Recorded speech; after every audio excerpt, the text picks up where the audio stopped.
کتنی بڑی بات ارشاد فرمائی، فرمایا لا تقنطوا من رحمت اللہ، تم نے میری رحمت سے نا امید نہیں ہونا۔ اللہ کی رحمت سے نا مالک کیا ملے گا؟ فرمایا ان اللہ یغفر الذنوب جمیعا، اللہ سارے گناہ معاف فرما دے گا۔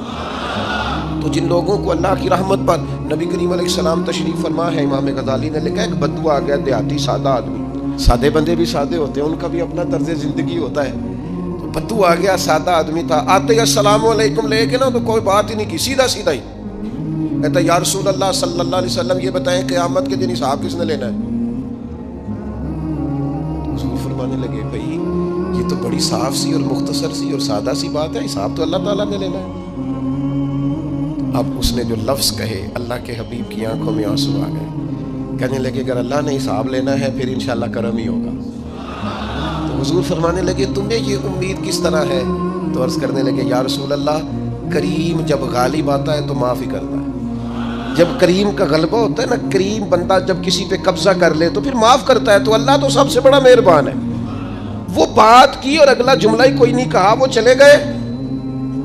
تو حضور علیہ السلام نے اب اس بات پر رزلٹ دیا، فرمانے لگے کریم محبوب بندہ سادہ تھا، بات بہت بڑی کر گیا ہے، بڑی بات کر گیا، سادہ آدمی۔ میرے عزیز، اللہ کی رحمت پر جن لوگوں کو امید ہو، انہیں موت سے ڈر اور پھر جن کو محبوب کی ملاقات کا شوق ہو نا،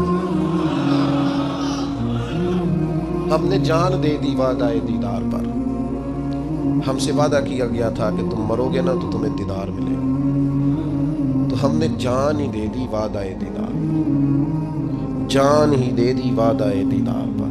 اور پھر فرماتے ہیں نقد اپنا دام ہو ہی جائے گا، فرماتے ہیں ہم نے جان دی ہے اس وعدے پر کہ وہ ملے گا، تو امید ہے کہ یہ سودا ادھار نہیں، جیسے ہی قبر میں جائیں گے سامنے حضور کی زیارت نصیب ہو جائے گی۔ اس لیے لحد میں بھی عشق رخ شاہ کا داغ لے کے چلے، اندھیری رات سنی تھی سو چراغ لے کے چلے۔ یہ حدیث آپ نے بھولنی نہیں، یہ تنہائیوں میں یاد رکھنے کی روایت ہے، یہ تنہائیوں میں پڑھنے کی روایت ہے۔ یہ اپنے ذوق کو تازہ، جو لوگ کہتے ہیں نا وجد سرور کیف میں جانا چاہتا ہوں، وہ مشکات شریف کی اس حدیث کو دیکھے۔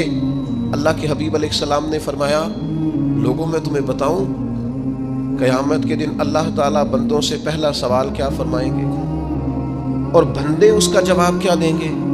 یا رسول اللہ کرم فرمائیے، بتائیے۔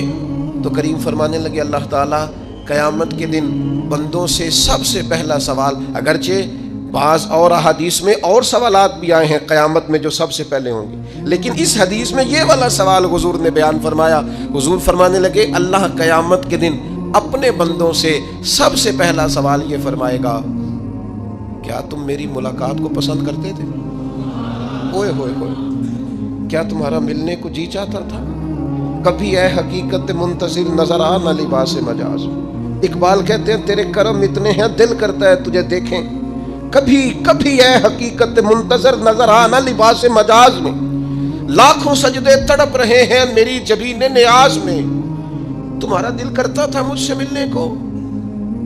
حضور فرماتے بندے عرض کریں گے مالک بڑا دل کرتا تھا۔ تو پھر اللہ فرمائیں گے یہ گفتگو کی معنویت تو دیکھو یار، اس کا حسن تو دیکھو۔ اللہ پھر پوچھیں گے کیوں دل کرتا تھا تمہارا؟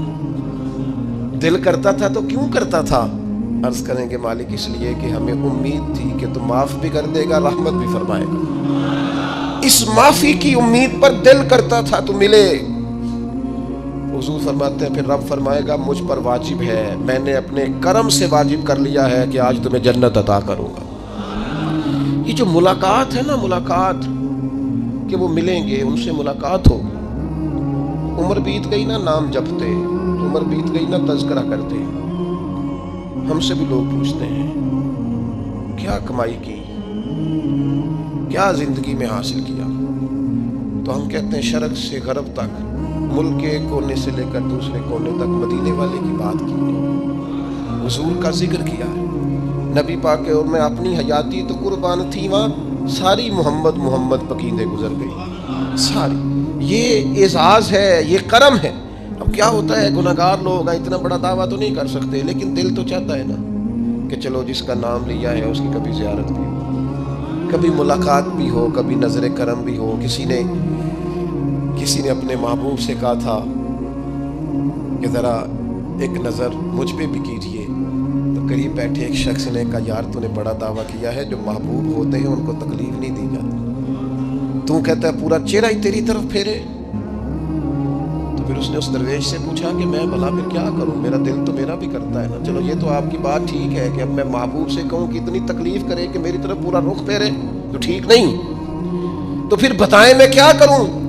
تو اس نے کہا ان راہوں میں کھڑا ہو جا جن راہوں کی طرف وہ کریم دیکھتا ہے۔ چلو اسی با کردار کو دیکھتے دیکھتے بیچ میں تیرے اوپر بھی نظر، مجھ پہ محشر میں نصیر ان کی نظر پڑ ہی گئی، مجھ پہ محشر میں نصیر ان کی نظر، اوئے ہوئے اللہ کرے آپ کو بھی وہ لطف آئے جو مجھے آ رہا۔ کہتے مجھ پہ محشر میں نصیر ان کی نظر، یہ انتہائی عاجزی ہے کہنے والے کی۔ اس نے بالکل اپنے آپ کو ختم کر کے کہا کہ میں قابل تو نہیں تھا، اور میں پھر تکلیف دیتا کہ میری طرف دیکھیں، اسپیشل میرے لیے وقت نکالیں، پر کرم یہ ہوا کہ مجھ پہ محشر میں نصیر ان کی نظر پڑ ہی گئی۔ کہنے والے اسے کہتے ہیں خدا کا کرنا، کہنے والے اسے کہتے ہیں خدا کا کرنا۔ اللہ نے کیا کہ نظر مجھ پر پڑ ہی گئی، اور جب پھر پڑ گئی تو تیری ایک نظر کا کمال ہے اور میری زندگی کا سوال ہے، بس جب پڑ گئی تو سو پھر پڑ گئی۔ موت سے وہ بندہ کبھی نہیں ڈرتا جسے ملاقات کا شوق ہو، ملنا چاہے داتا علی اجمیری سے اور موت سے ڈرے، ملنا چاہے حضرت غوث پاک جیلانی سے اور پھر موت سے ڈرے، زندگی گزری ہو علی علی کرتے پھر موت سے ڈرے، عمر بھر سیدنا عثمان غنی کی سخاوت کی بات کی ہو اور پھر جنت میں جا کے ان سے ملنے کا شوق پیدا نہ کرے، ساری زندگی سیدنا فاروق کا عدل بیان کیا ہو، ساری زندگی ان کے انصاف کا تذکرہ کیا ہو، پوری امت کو بتایا ہو کہ اگر جینا چاہتے ہو تو عمر کے رستوں پر چلو، اور پھر یہ موت سے ڈرے اور مر کے جناب فاروق اعظم کی زیارت کو پسند نہ کرے، جسے صدیق کی وفائیں یاد ہو، جنہیں جناب ابو بکر صدیق کا عشق یاد ہو، وہ پھر ان کی زیارت نہ کرنا چاہے اور ساری عمر حضور کی نعت پڑھی ہو۔ مانا نہیں آتا تھا پھر بھی کہا بلغ العلا بکمالہ کشف الدجا بجمالہ حسنت جمیع خصالہ صلو علیہ والہ سے نہیں ترجمہ آتا تھا، پر جب بھی کو پڑھتا تھا یہ بھی جھومتا تھا، مولا یا صلی وسلم دائماً۔ میں آپ کو بتاتا ہوں توتلا آدمی، توتلا اور دیوانہ مجذوب بیچارہ، سمجھ نہیں، توتلا بولنا بھی ٹھیک نہیں آتا، مجھے نماز کا سلام پھرا تو وہ جلدی آ گئے، وہ ایک مجذوب آدمی تھے، سادے تھے، تو سلام لی تو کہنے لگے میں گل کرنی سی، تو میں نے ان سے کہا کہ تھوڑی دیر کے بعد ملتے ہیں، سادہ آدمی ہے، اللہ مجھے معاف کرے، میں کوئی نقل تو نہیں ان کی اتار سکتا، اس زبان کو ہم توتلی نہیں کہتے، ہم اس زبان کو بلالی زبان کہتے ہیں، یہ بڑی خوبصورت زبان ہوتی ہے، یہ جو توتلے لب و لہجے ہوتے ہیں نا، وہ جب بچہ پوری طور پہ اماں نہیں کہہ سکتا، توتلا ہوتا ہے تو کوئی مزہ آتا ہے اماں کو اماں کہلوانے میں، جب وہ پوری طور پر باپ کو بابا نہیں کہہ سکتا اور توتلا ہوتا ہے تو کوئی مزہ آتا ہے کہنے میں، وہ جب دادی نانی دادا کہتا ہے تو دادے کا دل کرتا ہے یہ 100 بار کہے، کیونکہ اسے کہنا نہیں نہ آتا، لیکن اس توتلاہٹ میں جو اس کو لطف آتا ہے۔ مجھے بڑے لوگ آ کے شعر سناتے ہیں، میں نے بڑے خوشگلو نعت خانوں سے زندگی میں سنا ہے، وہ صاحب میرے پاس آئے اور میں نے کہا بعد میں ملیں گے، تو سادہ آدمی ہے، مجذوب ہے، پورا شعور نہیں رکھتا، مجھے کہنے لگا مصطفیٰ جان رحمت کے بعد، مصطفیٰ جان رحمت پہ لاکھوں سلام کے بعد، یعنی معنی یہ تھا کہ سلام کے بعد، تو اب بڑے بڑے سریلے بندوں سے بھی بندہ سنتا ہے، میرا دل کرے، اور میں نے جان بوجھ کے ان سے کہا دوبارہ کیا آجے ذرا، کیونکہ توتلے تھے نا، میں نے کہا تو کہنے لگے مصطفیٰ جان رحمت پہ لاکھوں سلام کے بعد، او میرے عزیز یاد رکھو ساری زندگی حضور کی نعتیں پڑھی، نبی پاک کے تذکرے سنے، اب موت سے ڈر جائیں، حالانکہ موت تو ایک پل ہے، پل سے گزریں گے تو سامنے اللہ کا دیدار بھی ہوگا، مدینے والے کی زیارت بھی نصیب ہوگی، تو زیارت ہوگی، اور ہر نظر کانپ اٹھے کہ محشر کے دن خوف سے ہر کلیجہ دہل جائے گا، اوڑھ کر کالا جبہ وہ آ جائیں گے اور سارے محشر کا نقشہ بدل جائے گا۔ یہ موت کا خوف نکالنے والی چیزیں ہیں، ڈر۔ اچھا مجھے ایک بات بتائیں، یہ میں امید کی بات کرنے لگا ہوں، چلیں اب یہ بات تو مشکل ہے پر کرنی پڑے گی، مجبوری ہے، کبھی کبھی ابا جی سے مار بھی پڑ جاتی ہے بندے کو، گھر میں کوئی 2-4 لگ بھی جاتی ہیں، تو اس وقت نا جو سب سے بڑا سہارا کسی کو نصیب ہوتا ہے وہ یہ ہوتا ہے کہ اللہ کرے اماں گھر میں موجود ہو۔ اور میں نے دیہاتوں میں کئی مائیں ایسی دیکھی ہیں جو بیٹے کے حصوں کی مار کھاتی ہیں۔ ابا نے ڈنڈا لے لیا بیٹے کی غلطی پہ، اب اماں بیچاری سامنے ہو گئی ہے، 2-4 اس نے بھی کھا لی۔ یہ بات آپ سمجھیں، موت کا خوف نکالنے کے مفہوم میں بات عرض کر رہا ہوں۔ اماں موجود ہو نا گھر میں تو ابا سختی بھی کرنے لگے تو کسی وقت احساس ہوتا ہے کہ جناب یہ سختی نہیں ہوگی کیونکہ میری اماں، اور اماں پوری وکیل بن جاتی ہے کہ نہیں تو نہیں پتا تو ہو گئی غلطی، وہ فلانے دے منڈے نے خراب کیتا ہے، حالانکہ ہو سکتا ہے اس نے اس کو بھی خراب کیا ہو، لیکن وہ اماں وکیل ہے، وہ وکالت کر رہی ہے اور وہ بے لوث کر رہی ہے۔ ہوتا ہے ایسے، اس بات کو سمجھ لے اچھے طور پر۔ موت کا خوف نہیں، ڈر نہیں، اس لیے کہ گھر میں ماں موجود ہو تب آپ کا ڈر نہیں ہوتا، تو قبر حشر میں تو رسول کریم موجود ہے، وہاں تو نبی کریم موجود ہے، وہاں تو اللہ کریم اپنی رحمت فرمائے گا بندوں پر۔ اس لیے خوف نہیں، پینک نہیں، اپنی غلطیوں کا احساس ضرور کریں، اپنے اعمال پر توجہ ضرور دیں، لیکن موت کے خوف تلے دبتے نہ جائیں۔ انشاءاللہ صبح قیامت کرم ہوگا۔ میرے نبی پاک علیہ الصلوۃ والسلام نے تو فرمایا ہے بس ہم نے ایمان کامل لے کے جانا ہے دنیا میں۔ حضور نے فرمایا ہے جس طرح 14ویں رات کا چاند چمکتا ہے اس طرح میرے غلاموں کے چہرے چمکیں گے قیامت کو۔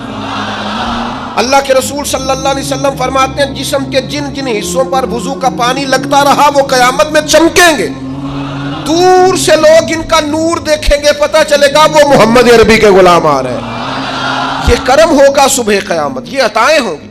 اس لیے مومن موت سے ڈرتا۔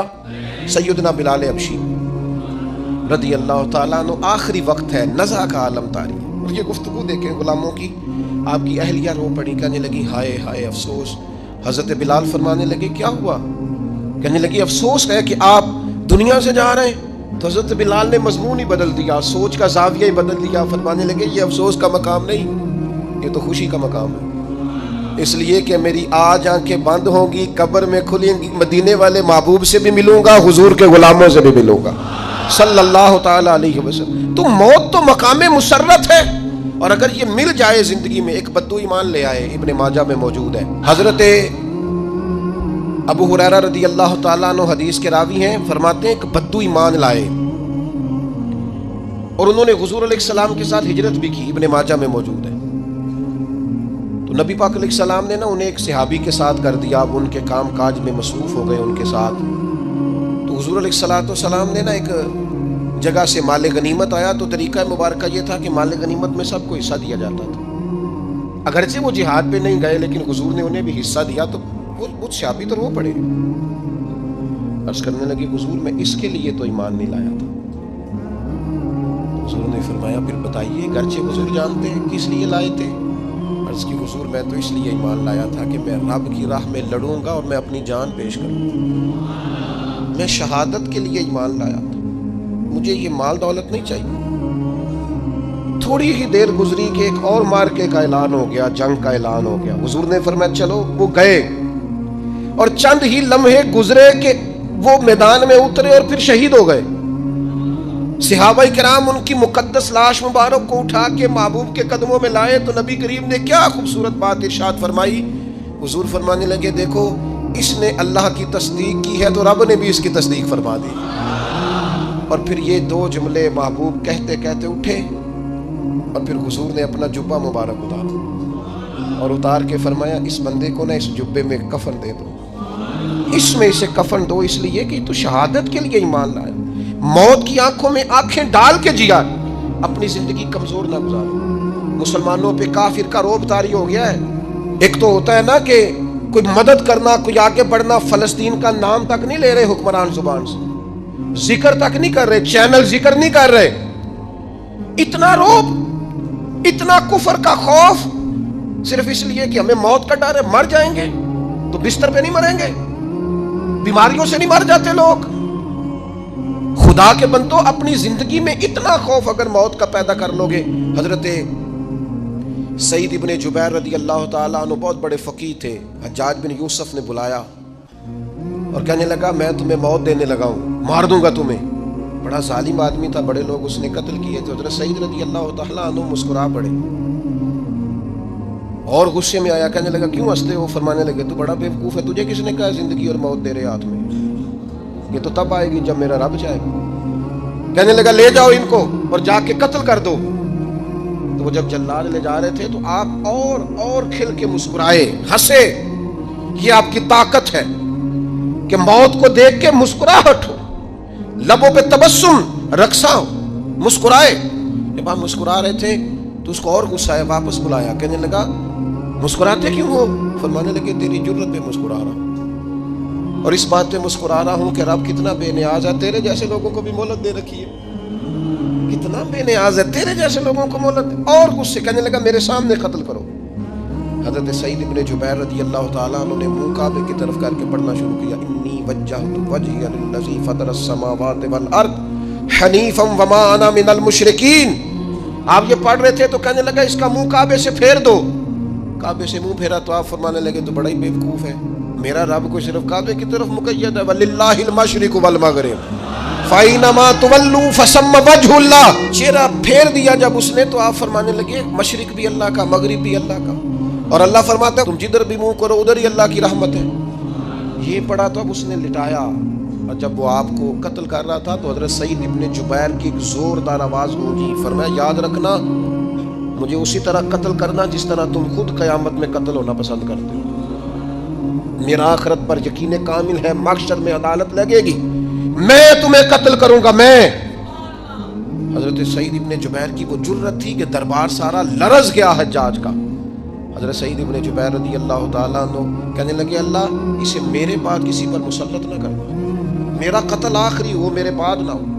ڈر گئے لوگ، سہم گئے. اور وہ جو جلاد آپ کو قتل کر رہا تھا اس کے بھی ہاتھ کانپ رہے تھے. اتنی جرت، موت کا ایک منٹ کے لیے خوف نہیں. حضرت سعید ابن جبیر رضی اللہ تعالیٰ عنہ شہید ہو گئے تو اتنا خون نکلا، اتنا خون نکلا، اتنا خون نکلا، خون بند ہی نہیں ہو رہا. ایک طبیب بیٹھا تھا، ہانپتے کامتے ڈرے ہوئے سہمے ہوئے. حجاج کہنے لگا اس سے اتنا خون؟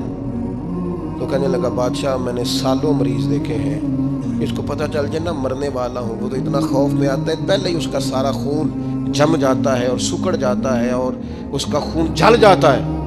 یہ جو بندہ تم نے شہید کیا ہے نا اس میں ایک رتی برابر بھی موت کا خوف نہیں. موت کے خوف سے بے نیاز تھا، اتنا خون نکلا. حضرت سعید ابن جبیر شہید ہوئے اسی دن حجاج کے پیٹ میں درد شروع ہوا. صرف 15 دن حجاج بعد میں زندہ رہا ہے، 15 دن. اور ساری رات تڑپتا تھا، کہتا تھا مجھے خواب میں آ کے پیروں سے گھسیٹتے. حضرت سعید ابن جبیر چلاتا تڑپتا 15 دنوں کے اندر. طبیبوں نے کہا تیرا جو مرض ہے یہ کوئی آسمانی عذاب ہے.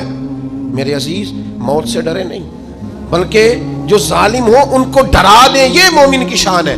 اپنی زندگی کے اندر سے موت کا خوف نکال دیں تاکہ زندگی کے جو دن ہیں وہ جیے تو جا سکیں، وہ انسان مضبوطی سے وقت سے گزار سکے. حضرت علی شیر خدا رضی اللہ تعالیٰ عنہ نا وہ جیکٹ نہیں پہنتے تھے جنگی، جو کمر پہ پیچھے لوگ پہنتے تھے نا تلوار کوئی مارے تو زخم نہ ہو. تو کسی نے مولا علی شیر خدا رضی اللہ تعالیٰ عنہ سے فرمایا پشت پر آپ ہو جیکٹ نہیں پہنتے لوہے کی. آپ فرمانے لگے پشت تو دکھانی نہیں تو کہنے لگے موت سے ڈر نہیں آتا؟ فرمایا بالکل بھی نہیں. اور فرمایا مجھے بالکل ڈر نہیں آتا کہ میں موت پر آ گروں یا موت میرے اوپر جا گرے. ہم تو شہادت. حضرت خالد بن ولید رضی اللہ تعالیٰ عنہ ایک دن نوجوانوں کو خطاب کرتے کرتے کہنے لگے موت سے کبھی نہ ڈرنا، میں نے ساری زندگی جنگوں میں گزاری ہے، میرے وجود پر ایک ذرہ بھی جسم کا حصہ ایسا نہیں جس پر زخم نہ ہو. اور جو کہتے کہتے رو پڑے. فرمانے لگے یہ بات کرتے کرتے رو پڑے. فرمانے لگے دیکھ لو زندگی ساری میدانوں میں گزاری ہے لیکن شہادت اللہ تعالیٰ نے میرے لیے وہاں نہیں لکھی تھی، یہاں اللہ تعالیٰ نے اپنی رحمت کے لیے موت میرے لیے لکھی تھی. تو یہ تو اللہ کا کرم ہے. قریب ایک بزرگ صحابی اور بیٹھے تھے، فرمانے لگے آپ کی نیت شہادت کی تھی، انشاءاللہ آپ قیامت میں شہیدوں میں ہی کھڑے کیے جائیں گے. تو میرے عزیز خوف نہیں موت کا. آخر میں 2-3 گزارشات عرض کرنی ہے. ایک تو میری آپ سے گزارش ہے جنہوں نے ابھی تک قرآن مجید کی تلاوت شروع نہیں کی وہ ابھی سے آج سے 10 منٹ ٹائم ہو تو مسجد میں بیٹھ کے ایک رکوع پڑھ کے جائیں. قرآن مجید نہیں چھوڑنا. رمضان کا تعارف یہ ہے کہ شہر رمضان الذی انزل فیہ القرآن، تو قرآن مجید سے دلچسپی. دوسری میری گزارش ہے راشن بانٹنے والوں سے بھی کہ مہربانی کریں لائنوں میں لگانا چھوڑ دیں، اور لینے والوں سے بھی میری عرض ہے کہ اللہ تعالیٰ سارا سال عطا کرتا ہے، 3-4 ہزار کے لیے کیوں اپنے آپ کو آپ تکلیف میں ڈالتے ہیں؟ سارا سال اللہ دیتا ہے۔ اور پھر میری آپ سے یہ بھی اپیل ہوگی کہ طبیعتوں میں حلم پیدا کریں، بردباری پیدا کریں، یہ بڑی ضروری چیز ہے۔ مثبت سوچیں لائیں، روزہ ہماری تربیت کرتا ہے۔ اور پھر آپ سے یہ بھی اپیل کروں گا، رمضان شریف کی مقدس گھڑیوں میں صرف اپنے لیے نہیں سوچیں، امت کے لیے سوچیں، بالخصوص فلسطین کے مسلمانوں کے لیے کم از کم دعا مومن کا تہار ہے، وہ تو جم کے کریں اللہ کے حضور۔